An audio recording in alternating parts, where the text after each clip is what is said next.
Hello friends, आज हम लोग लेके आए साइंस का पहला मॉडल पेपर जो आपके मैट्रिक बोर्ड परीक्षा के लिए काफ़ी इंपॉर्टेंट है। अगर आप भी इस बार मैट्रिक के बोर्ड परीक्षा देने वाले हैं तो इस वीडियो को आप शुरू से लेकर लास्ट तक ज़रूर देखिए। और इसमें हम लोग एनसीईआरटी पैटर्न, न्यू पैटर्न पर सभी प्रश्न आधारित है जो आपके आने वाले मैट्रिक बोर्ड परीक्षा के लिए काफ़ी इंपॉर्टेंट है। तो वीडियो को शुरू से लेकर लास्ट तक जरूर देखना। तो जल्दी इस वीडियो को लाइक कर दीजिए। उससे पहले हमारे चैनल पर नए हैं तो चैनल को सब्सक्राइब करके बेल आइकन को प्रेस जरूर कर देना। और आप हमें कमेंट बॉक्स में जरूर बताना कि इनमें से आपको कितना प्रश्न पहले से मालूम था। तो देखते हैं आज का प्रश्न। तो देखिए आज का हमारा पहला प्रश्न है कि कौन रंग है जिसका खतरे के सिग्नल में उपयोग होता है। ऑप्शन ए में है नीला रंग, बी में है बैंगनी रंग, सी में है लाल रंग और डी में है पीला रंग। तो लाल रंग का उपयोग जो होता है खतरे के सिग्नल में किया जाता है। तो हमारा ऑप्शन नंबर सी बिल्कुल सही उत्तर हो जाएगा। और आपको बता दें कि लाल रंग का तरंग दैर्ध्य सबसे अधिक होता है और इसका विचलन सबसे कम होता है। और लाल रंग बिना छितराए दूर तक ये तय करता है। अब आइए अगला प्रश्न देखते हैं। देखिए दूसरा प्रश्न बहुत इंपॉर्टेंट है। देखिए क्या कह रहा है कि प्रकाश के किस रंग के लिए तरंग दैर्ध्य अधिकतम होता है। तो देखिए ऑप्शन ए में आपका बैंगनी है, बी में हरा है, सी में लाल है और डी में पीला है। तो यहाँ पे अधिकतम बोला गया तरंग दैर्ध्य, तो लाल रंग का तरंग दैर्ध्य सबसे अधिक होता है और बैंगनी रंग का तरंग दैर्ध्य सबसे कम होता है। तो हमारा सही उत्तर हो जाएगा ऑप्शन नंबर सी, लाल।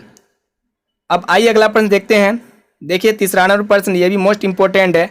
देखिए कि क्या कह रहा है कि निकट दृष्टि दोष दूर करने के लिए किस लेंस का व्यवहार होता है। यानी कि जिस व्यक्ति के आंख में निकट दृष्टि दोष से पीड़ित होता है तो उसे अवतल लेंस से बने चश्मे का उपयोग किया जाता है। यानी कि ऑप्शन नंबर बी हमारा बिल्कुल सही उत्तर हो जाएगा। अब आइए अगला प्रश्न देखते हैं। देखिए चौथा नंबर प्रश्न कि यहाँ पे क्या कह रहा है कि किसी कुंडली का प्रतिरोध ज्ञात करने का सूत्र होता है। तो किसी भी कुंडली का प्रतिरोध ज्ञात करने का जो फॉर्मूला होता है वो आपका ऑप्शन ए में आर बराबर वी आई या फिर आर बराबर वी बटे आई और आर बराबर वी बटे आई यहाँ पे भी दिया हुआ और डी में दिया हुआ है आर बराबर वी माइनस आई। तो देखिए वी बराबर आपका फॉर्मूला होता है वी बराबर आई आर होता है।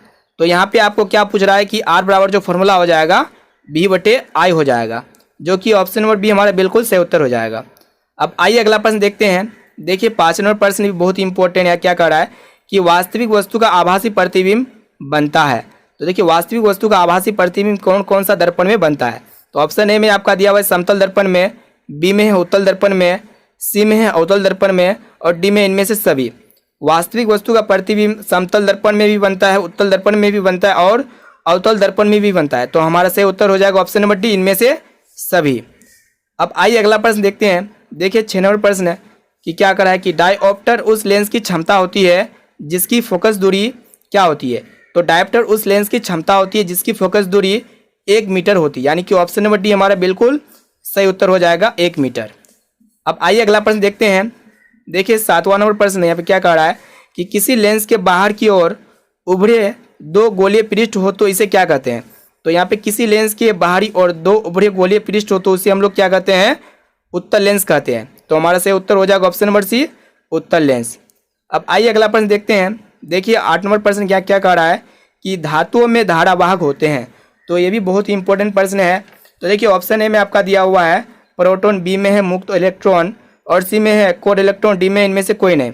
तो धातुओं में धारावाहक क्या होते हैं, उसमें फ्री इलेक्ट्रॉन होते हैं यानी कि मुक्त इलेक्ट्रॉन। ऑप्शन नंबर बी हमारा सही उत्तर हो जाएगा। देखिए 9वां नंबर प्रश्न क्या कह रहा है कि परिपथ में विद्युत धारा की माप किससे की जाती है। परिपथ जो होता है सर्किट होता है उसमें इलेक्ट्रिक करंट की माप किससे की जाती है।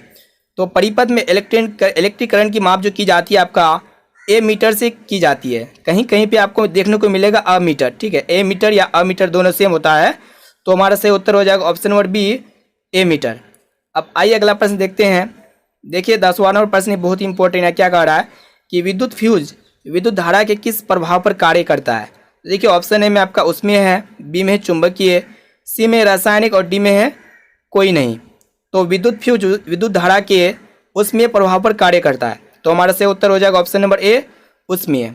देखिए 11वां नंबर प्रश्न यहाँ पे क्या कर रहा है कि बैटरी से किस प्रकार की धारा प्राप्त होती है। तो देखिए बैटरी से किस प्रकार की धारा प्राप्त होती है, तो दिष्ट धारा प्राप्त होती है जिसे हम लोग कहते हैं डायरेक्ट करंट, जिसे शॉर्ट में हम लोग कहते हैं डीसी। तो हमारा सही उत्तर हो जाएगा ऑप्शन नंबर ए, दिष्ट धारा। अब देखते हैं अगला प्रश्न। देखिए 12वां नंबर प्रश्न यहाँ क्या कह रहा है कि निम्नलिखित में से कौन जैव मात्रा ऊर्जा स्रोत का उदाहरण नहीं है। तो ये भी बहुत इंपॉर्टेंट है। देखिए ऑप्शन ए में आपका लकड़ी है और बी में गोबर गैस, सी में नाभिकीय ऊर्जा और डी में है कोयला। तो यहाँ पे जैव मात्रा ऊर्जा स्रोत का उदाहरण कौन नहीं है, इनमें आपका नाभिकीय ऊर्जा हो जाएगा, यानी कि ऑप्शन नंबर सी हमारा बिल्कुल सही ऑप्शन है।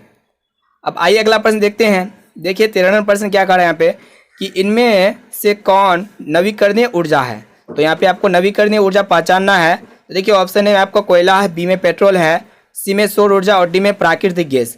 तो इनमें से नवीकरणीय ऊर्जा स्रोत का उदाहरण हो जाएगा सौर ऊर्जा, यानी कि सोलर एनर्जी जिसे हम लोग कहते हैं। ऑप्शन नंबर सी हमारा सही उत्तर हो जाएगा। आइए अब देखते हैं अगला प्रश्न। देखिए 14वां प्रश्न क्या कह रहा है यहाँ पे कि निम्न में कौन अवकारक है। तो यहाँ पे अवकारक आपको बताना है। तो देखिए ऑप्शन ए में आपका H2 है, बी में CO और सी में आपका दिया O2 और डी में आपका दिया हुआ है H2S। तो इनमें से अवकारक हो जाएगा आपका हाइड्रोजन, यानी कि ऑप्शन नंबर ए हमारा बिल्कुल सही उत्तर है। अब आइए अगला प्रश्न देखते हैं। देखिए 15 नंबर प्रश्न, ये भी मोस्ट इंपॉर्टेंट है। अब देखिए क्या कह रहा है कि निम्नलिखित में से पीएच का कौन सा क्षारक विलयन का मान देता है, यानी कि कौन जो इनमें से पीएच का क्षारक विलयन का मान देगा। देखिए पीएच का क्षारक विलयन तब होता है जब विलयन का पीएच मान 7 से अधिक होता है। तो यहाँ पे अगर ऑप्शन में देखा जाए तो यहाँ 7 से अधिक 13 है, जो कि एक विलयन का पीएच का मान देगा। अब 7 से कम जो होता है वो विलयन आपका अम्लीय होता है और 7 के बराबर होता है वह आपका उदासीन होता है। तो यहाँ पे बोला है कि कौन क्षारक विलयन का मान देगा, तो जो 7 से अधिक होगा वही होगा, यानी कि ऑप्शन नंबर डी हमारा बिल्कुल सही उत्तर है। अब आइए अगला प्रश्न देखते हैं। देखिए 16वां प्रश्न है, ये भी मोस्ट इंपॉर्टेंट। यहाँ पे क्या कह रहा है कि निम्नलिखित में कौन सही है। तो यहाँ पे आपको सही बताना है इनमें से सही कौन है। तो देखिए यहाँ पे ऑप्शन ए में आपका Na2CO3 5H2 है और यहाँ पे आपका दिया हुआ Na2CO3 10H2 और बी में Na2CO3 7H2 और डी में आपका दिया हुआ है Na2CO3 2H2। तो यहाँ पे आपका सब में सेम है, लेकिन यहाँ पे 5 है, यहाँ 10 है और यहाँ पे 7 है और यहाँ पे 2 है। तो देखिए Na2CO3 10H2 यहाँ पे 10 है तो 10H2 है। तो यहाँ Na2CO3 10H2 जो होता है वाशिंग सोडा का सूत्र होता है, जिसे हम लोग कहते हैं सोडियम कार्बोनेट डेकाहाइड्रेट, यानी कि ऑप्शन नंबर बी हमारा बिल्कुल सही उत्तर हो जाएगा। अब आइए अगला प्रश्न की ओर देखते हैं। देखिए 17वां नंबर प्रश्न बहुत ही इंपॉर्टेंट है। देखिए यहाँ पे क्या करा है कि लिटमस रंजक बैंगनी रंग का होता है जो निकाला जाता है। तो ये भी बहुत ही इंपॉर्टेंट प्रश्न है। देखिए ऑप्शन ए में आपका दिया हुआ लाइकेन से, बी में है लाल पत्ती गोभी से, सी में हल्दी से और डी में आपका दिया हुआ है पेटूनिया फूल से। तो हमारा सही उत्तर हो जाएगा लाइकेन से निकाला जाता है लिटमस रंजक बैंगनी रंग का। ठीक है, ऑप्शन नंबर ए हमारा बिल्कुल सही उत्तर हो जाएगा। अब आइए अगला प्रश्न देखते हैं।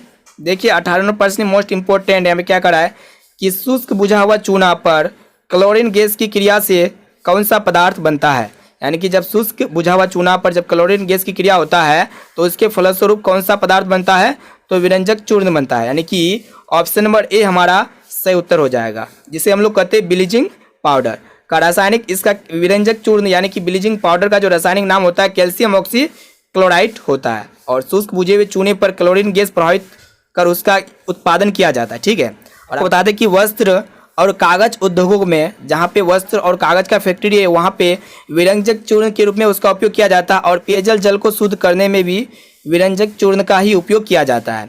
तो हमारा सही उत्तर हो जाएगा ऑप्शन नंबर ए विरंजक चूर्ण। अब आइए अगला प्रश्न देखते हैं। देखिए 19 नंबर प्रश्न मोस्ट इंपॉर्टेंट है। बोला यहाँ पे कि सोडियम क्लोराइड का पीएच मान लगभग है। तो सोडियम क्लोराइड का पीएच मान 7 होता है और सोडियम क्लोराइड का विलयन जो होता है उदासीन होता है। अब आइए अगला प्रश्न देखते हैं। देखिए 20 नंबर प्रश्न यहाँ पे क्या है कि नीला थोथा का रासायनिक सूत्र है। तो यहाँ पे आपको बताना है कि नीला थोथा का रासायनिक सूत्र क्या होता है। तो देखिए ऑप्शन ए आपका दिया हुआ है CuSO4 7H2, बी में है CuSO4 5H2 और सी में आपका दिया हुआ है CuSO4 4H2 और डी में है CuSO4 10H2। तो नीला थोथा का जो रासायनिक सूत्र होता है आपका CuSO4 5H2 होता है, यानी कि ऑप्शन नंबर बी हमारा सही उत्तर हो जाएगा।